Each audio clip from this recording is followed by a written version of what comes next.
up in the morning. It's breakfast time, let's go. What's happening, Brew Crew? It's your boy, Mikey B, and welcome to episode 7 of Brew Music Monday.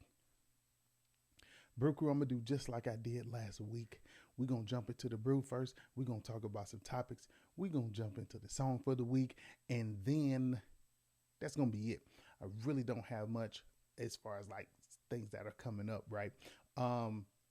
Festival season is definitely upon us.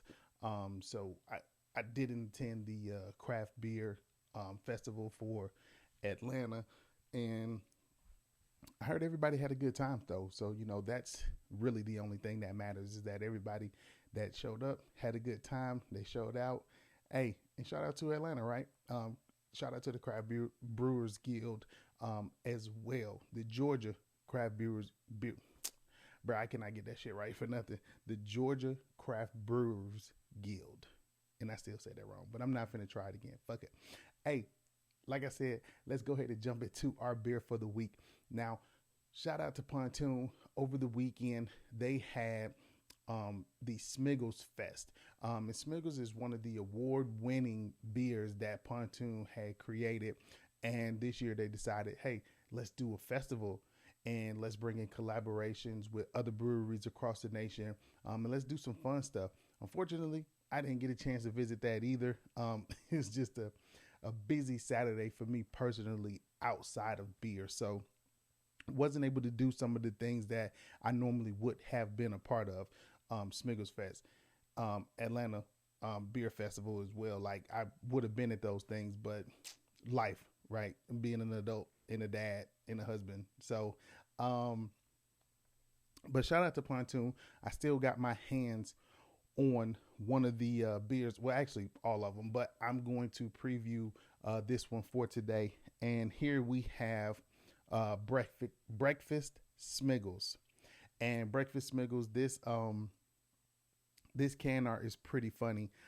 They have this, what looks like could be a rabbit getting ready to go to work, and maybe an otter sitting in front of the TV eating cereal. And it's dope. I like it. And I love the name Breakfast Smiggles because, who doesn't like breakfast, right? So this is also in collaboration with Corporate Ladder Brewing out of Florida. One of my favorite breweries in the nation. They do the dopest barrel-aged sours. Their stouts are absolutely phenomenal. Very well sought after in the beer community as well. So shout out to them. So I already have high expectations for this because Pontoon does this sour so well, and Corporate Ladder does their thing so well. So I'm just like, yeah, this has to be fire, and this has to be the one that I preview for Brew Music Monday. So this bad boy is coming in at 5% ABV, and we have a cinnamon cereal, bananas, caramel, marshmallow, and lactose. As you can see, I've been giving it a little shake since I started. So let's go ahead and get this bad boy poured up and see what we got.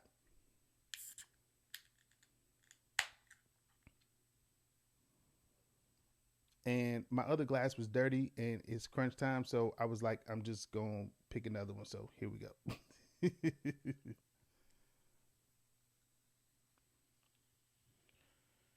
Now, I'm 100% surprised about the color that it poured up.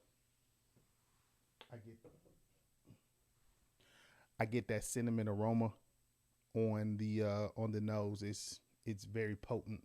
I like that. But back to the color. I definitely was not expecting this color. But actually, you know what? Now that I really sit here and think about it, I am.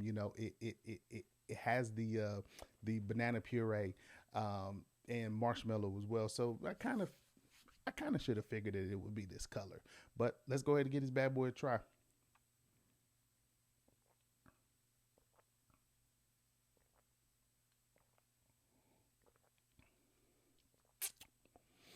Mm.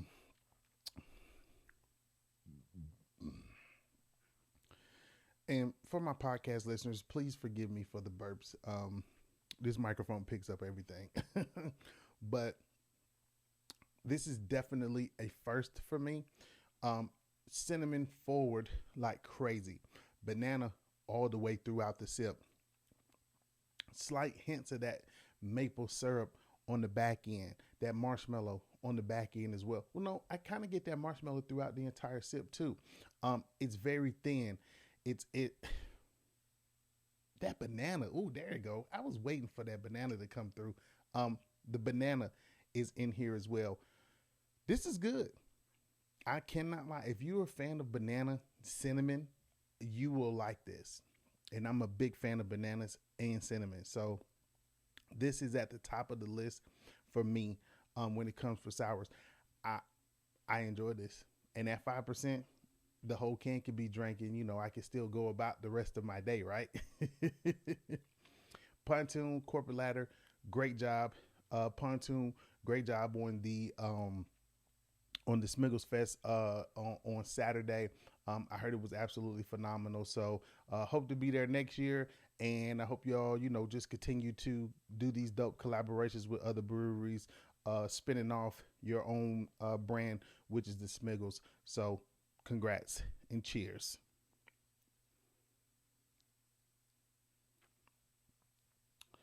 All right, Brew Crew. Next, we're just going to go right ahead and jump into our topics.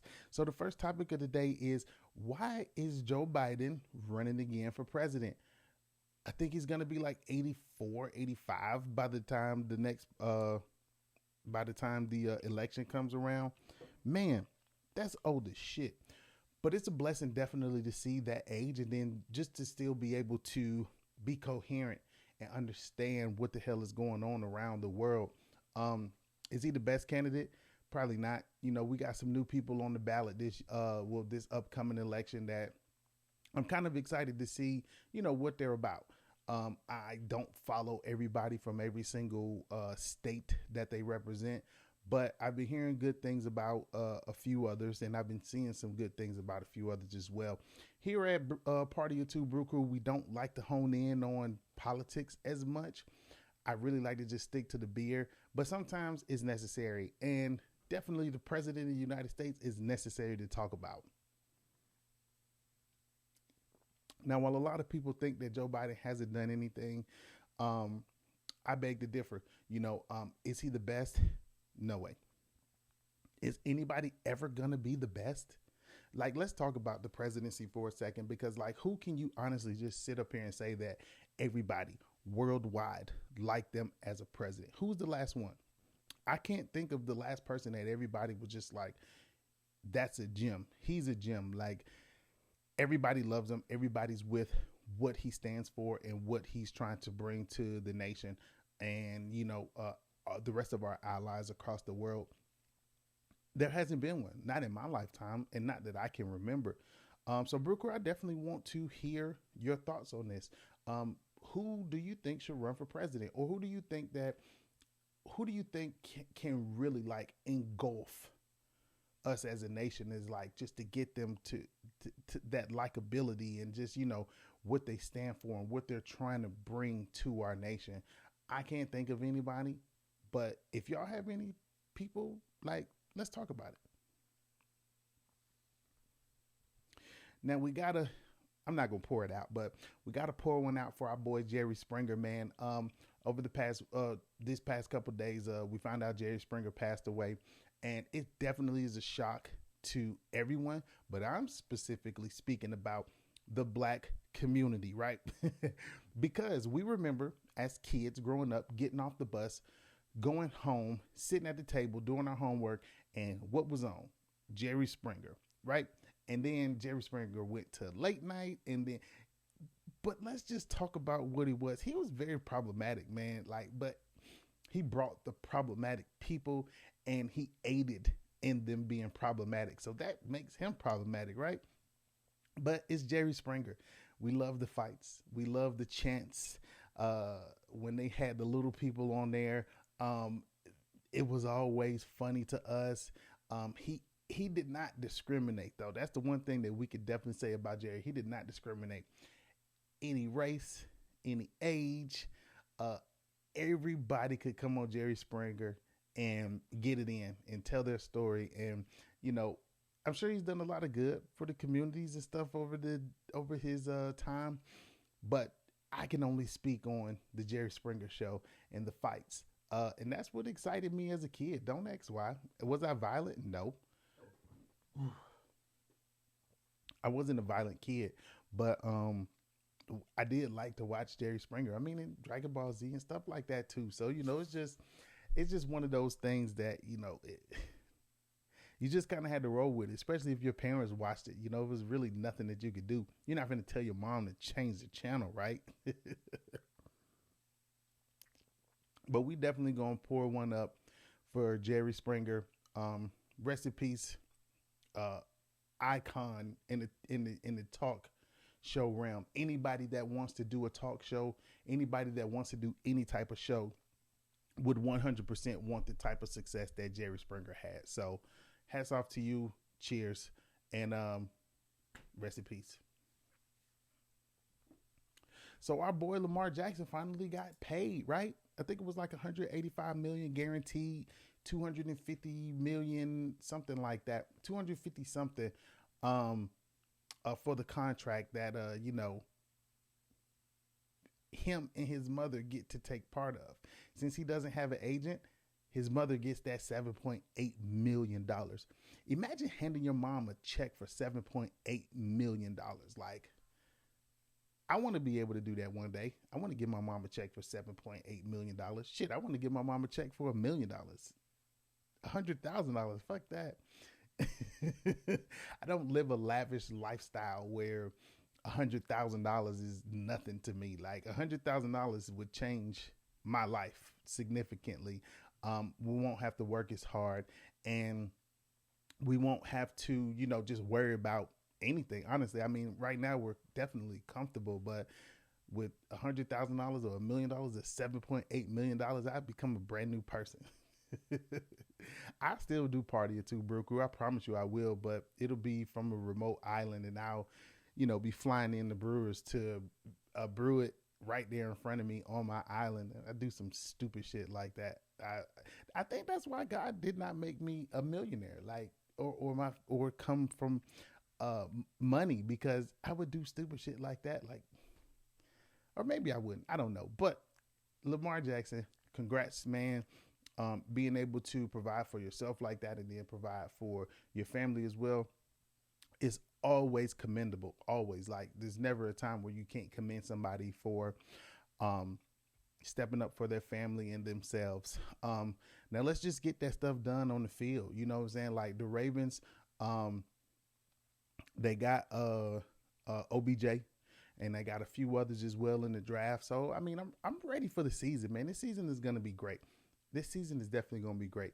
But with that, I'm just gonna jump into the NFL draft, because that was over the weekend as well. All these guys' lives have been changed forever, for the good of their future.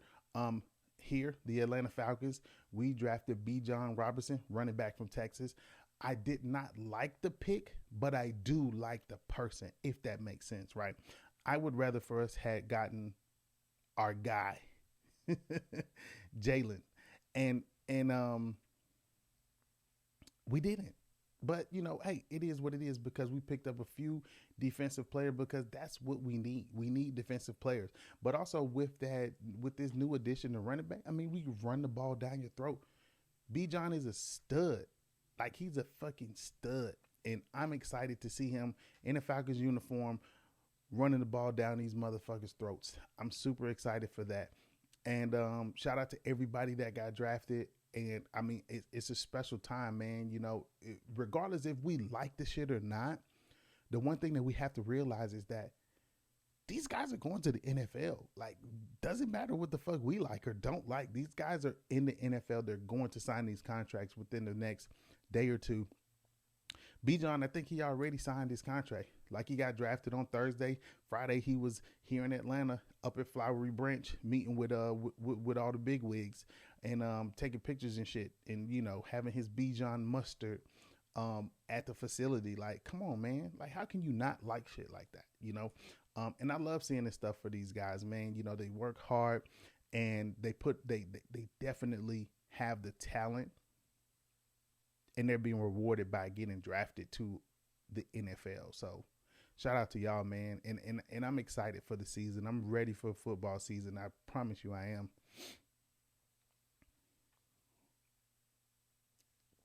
So with those playoffs, Lakers move on. Hawks lost. We lost here in Atlanta, by the way, and people were upset talking about because Janet Jackson had a show at State Farm Arena on Thursday. They moved her show to Friday so that the Hawks could play. Hawks take precedent. They take precedent over anything else that happens at State Farm. If the Hawks are playing, your shit is getting bumped. It does not matter. Like, where else would the Hawks play? Taylor Swift was at the damn Benz and they were setting up for that. So like they weren't finna break all that down and then have the Hawks play at the Benz so Janet Jackson can perform. They're not gonna do that, right? But I'm not mad at it. We had a decent season. It's definitely time for rebuilding. I know they're gonna rebuild the coaching staff. And we'll just see what we bring to the table next year. That's all I can say as a fan. I really can't say nothing else. Like, I'm not a sports analyst and I don't know stats and all that other shit off the top of my head without looking it up and Googling it. But I will say that, you know, we had a strong season. And yes, it could have ended better, but hey, it ended the way that it did. So we're going to move on. That's what Trey Young always say. We move. Regardless if we win or lose, we move. So I'm excited about the next season. And then I'm actually excited about the rest of the playoffs.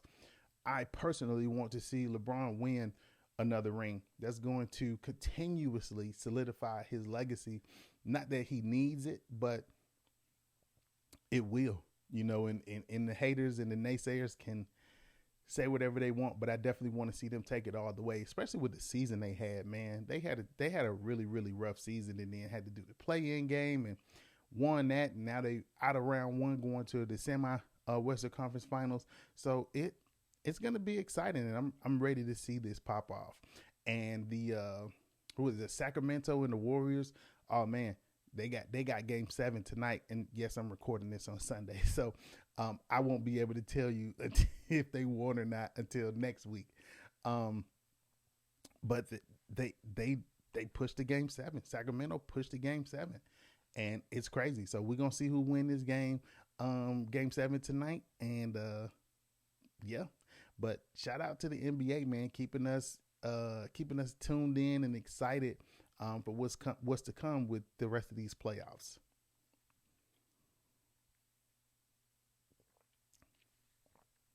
Now, Brew Crew, I did get to do one thing beer wise over the weekend, and that was I got to go back to Little Cottage and actually pick up my bottles for the release that they did. And when I tell you, like, I love going to bottle releases or anniversary releases or any type of beer release, I absolutely love it. Here's two reasons. One, because we get to try and we get to get a new beer that everybody's excited about, right? And the second reason is we get to have a bottle share beforehand. Now, for those of you all that are new to the craft beer community and you don't know what a bottle share is, a bottle share is exactly what it sounds like. You bring your bottles, your cans of beer that you've acquired or traded for, purchased, whatever, from around the world, I would say, not just Atlanta, not just Tennessee, Texas, not around the world. And you bring them so other people can try them. You crack it open, you take your pour, and then you set it on the table, and then everybody else can come around and just, oh, hey, let me see this. Okay, cool. Let me try this. Boom. I haven't had this. That's where I get to try a lot of beers that I have not had or wanted and just did not get, or I have, and I'm just not opening it yet. Because y'all know I got to stack up for 30 days of stouts. Come on. But that's like, a bottle share is kind of like the first day of school, high school at that. You know, you got to put on your best outfit. You got to come in there stepping, ready for everybody to see you and see what you bring to the table. And that's the same thing with a bottle share. Like, it's always an event. It's like, who got what? You kind of know the big wigs that's going to bring out the dope shit. But then, you know, you always got that one person that shock you like, oh, shit, you got one of those? where'd you get that? How much did you pay for that? You know what I'm saying? And I think this year, well, not this year. I think this bottle share, the one that kind of shocked everybody the most was from Brewdog, and I posted it the other day. I completely forgot the name of it, but that bad boy was 57.8% ABV, and the bottle was like this big. Actually, yeah, the bottle was like this big, and it was very, very slim. We literally only got to get a taste of it because it was just so little. But the beer was just outrageously nasty. But it's just the fact that like the ABV was 57.8%. And I'll get into details on later on through the week on the actual beer, but it was just weird. And that was just one of those ones where it's like, damn, you just never know what motherfuckers is gonna drop at a bottle share. And that's why I always love bottle shares. And I said it before on episode like 2 or 3, but the best bottle share I've ever been to outside of my own is at 450 North. And I will stand on that to the depths of me. Like, I promise you I will. It's still the best bottle share to this day that I've ever been to. But shout out to Little Cottage. You know, they always bring the heat with these releases and these stouts and these IPAs, double IPAs. Like, they're crazy. And I love it. I love the craziness that the craft beer industry brings out of these brewers, because it's always like who can take the next step, who can one up that other brewery, not necessarily even in a competition type of way, but just like I want to one up them, and I'm gonna do that shit. I love it. Keep it up, man. Shout out to Little Cottage. Shout out to everybody that was at the bottle share. We posted up early, like 10 a.m. I had my daughter out there with me, just sharing a few. I didn't go too crazy because I got my kid and I had to drive, but absolutely love it. Every time get to link up with the guys and share. So cheers to y'all. Now, I don't know if y'all have Jeni's ice cream where you are located, but you need to get you some. I think they ship. They may or may not ship, but look into it. They just dropped a banana bread ice cream and then a raspberry jelly donut ice cream. And the jelly donut ice cream has like a sorbet and then like little donut pieces and raspberry swirls with a custard. That shit was so good. Me and my wife tore that pint up. Like we tore that pint up. And the banana bread, I'm not a big fan of nuts. Like no kind of nuts. Like I think the closest I'll do is like peanuts, maybe cashews, but it had walnuts in it. If it didn't have the walnuts, I would have tore that up too. But I just couldn't get over having to spit out the walnuts every time. I'm just not a fan. It's not like they nasty or anything like that, or it made the ice cream nasty. It didn't. I'm just not a fan. And that's okay. We all don't, like the same things, and I think that's perfectly fine. But I'm just not a fan of nuts at all. Never have been, honestly. But I had to jump on here and just say shout out to Jeni's Ice Cream, because they're pushing the limits when it comes to these ice cream flavors. And it's so many companies now that's doing ice creams. Like I seen a hot chocolate and donut ice cream and a red velvet waffle ice cream, and it's not by Jeni's. It's by another brand that I just can't remember the name of it right now. But they're pushing the limits, and it's just like the craft beer industry, like continuously pushing the limits of what can be done and what can be produced to put out to the people. And I absolutely love that. And I want to do that too. Like I want to push the limits of where this podcast can go. I want to push the limits of where Party or Two Brew Crew can go. I just need that way in, which I'm still continuously working on. And we're going to get there. It's going to take a little bit of time, but we're definitely going to get there. You could bookmark this. All right, Brew Crew. So look, let's go ahead and jump into our Netflix series of the week. And yes, it is a series. And yes, it is on Netflix. And I just finished watching this like literally an hour before I started the podcast. It's called The Diplomat. Now, when I'm big on like government movies and shows and stuff. I'm big on that. Like my time in the military, like really opened my eyes to like how the government truly really works. And some of these things are definitely accurate. And the diplomat, depending on what's going on, it's pretty accurate. And in this case, we have a career United States ambassador, and she juggles an international like crisis, and her new position as the ambassador. I think it was for London, I think, and then she's also juggling her marriage with a former political star, and it's 8 episodes, starring Carrie Russell, and you might remember her from Felicity. I think that's what it was. It was a long time ago, but she's done plenty of other shit outside of that. But that's where people may remember her more from. But when I tell you, listen, y'all have to literally sit and pay attention in these 8 episodes, because the banger comes at the end of episode 8. And I'm just telling you that right now. The banger comes at the end of episode 8. And I hate with a capital HATE when they do this shit to us. And when I say they, I mean these production companies, Netflix, all of these motherfuckers. I hate when y'all do this. Y'all leave us on this damn cliffhanger, and now I gotta wait a year, maybe 2, to see what the fuck happens next. Like, I cannot stand that shit. That's one of the reasons why I don't like to watch shows until they're like fully matured. So season 1, fuck it. Season 2, fuck it. I'm coming in on season 3, season 4, season 5, and beyond, because I want to see that. Now I'm literally sitting over here pissed because they dropped this cliffhanger on at the end of episode, like the very end. I'm talking about like the last 3 minutes, because the show is kind of like, it kind of lags a little bit. You get a little bit of exciting things here and there, but outside of that, it really lags.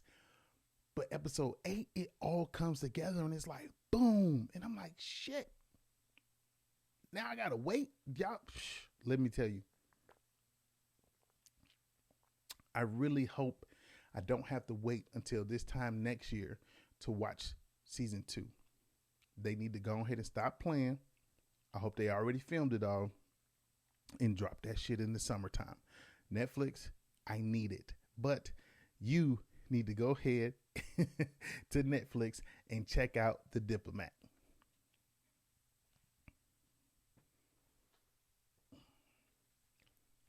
All right, Brew Crew. So let's go ahead and jump into what we came here for, right? Well, the second thing that we came here for, the music for the week. Now, for this week, I told myself, if I was to ever have a breakfast of some sort, I would want it this way. Like, I truly would want it this way. I get that cinnamon, that little bit of syrup, that banana, the marshmallow all the way throughout the sip, just like I explained before.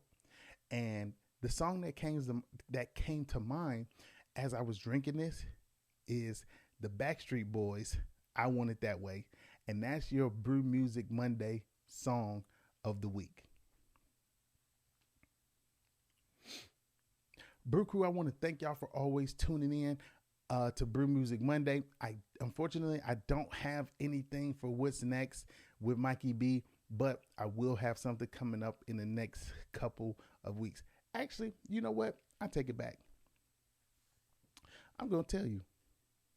And the first person to DM me and tell me what I got coming up next, because that means you would have to listen to it all the way throughout to the end. The very first person that DMs me will get an invite. So a lot of things that go on in the beer community that I think is dope. I honestly feel like we could do something way doper, and I'm putting it together. And it's going to be called the Brew Crew Brunch. And I'm going to be hosting the Brew Crew Brunch on June 10th here in Atlanta. If you're out of town and you're listening to this and you want to come, the first person to DM me, I might fly you out for it. Or I might do a giveaway. Fuck it. I don't know. We'll see. So that's what we'll do.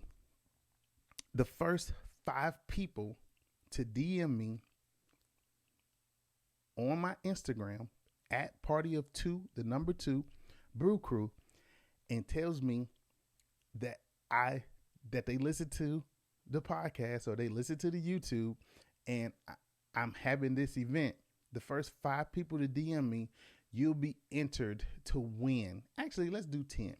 The first 10 people to DM me, you'll be entered in to win a all expense paid trip to Atlanta. If you don't already live here, if you live here, I'm just gonna give you an invite. I'm not gonna lie, but them you out of towners, my out of town listeners, and this is for the United States only. I'm like I told you, I'm not rich. I'm not about to sit up here and fly you from London or Jamaica or Canada. I'm not doing that, right? But you'll be entered to win an all expense paid trip to Atlanta to attend the Brew Crew brunch. And this is going to be a yearly thing. So this is going to be the first one. And I'm super excited. Planning has been going on for the past 3 months. A lot of stuff is locked in now. It is going to be awesome. It's going to be an awesome beer event. And it's called the Brew Crew brunch. And I cannot wait to bring it to you all.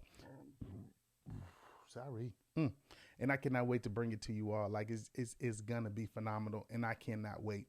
But first 10 people to DM me, your name will be entered in the drawing, and I'll do it on live. One lucky winner is gonna get an all expense paid trip to Atlanta to come to the Brew Crew brunch on June 10th. Don't enter if you're not free that weekend. Do not enter if you're not free that weekend. June 9th, June 10th, June 11th. Do not enter if you are not free that weekend, because I'm not changing the date. It already changed once, but that's another story. But that's what's next with Mikey B. That's my surprise to y'all, for my listeners, for my loyal Brew Crew listeners. That's my surprise for y'all. And you have to DM me on Instagram. Don't forget that, right? But that's all I got for this episode of Brew Music Monday. As always, I 100% appreciate you all for tuning in, liking, sharing, commenting, and saving all that I do. Keep helping me push the limit, and I'm going to keep raising this Brew Crew community as far as it's going to take me. It's your boy, Mikey B. I'll see y'all next week. Cheers.